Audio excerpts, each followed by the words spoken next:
Taxes are required to be paid throughout the year as income is received. This can be achieved through withholdings from wages or through self-paid estimated tax payments. If you do not have enough withheld from your paychecks, or if you receive income not subject to withholdings such as self-employment income, you should make estimated tax payments to the IRS if you expect to owe more than $1,000 when your return is filed, or if you owed on last year's return. Estimated tax payments using IRS Form 1040-S. You'll calculate your expected adjusted gross income, taxable income, taxes, deductions, and credits.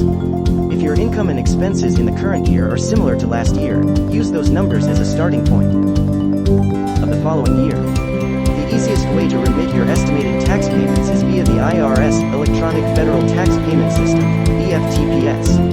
Payments can also be mailed with a Form 1040-S voucher, made via telephone, paid online at irs.gov/payments, or paid from your mobile device using the IRS 2Go app. If your estimated earnings were too high or low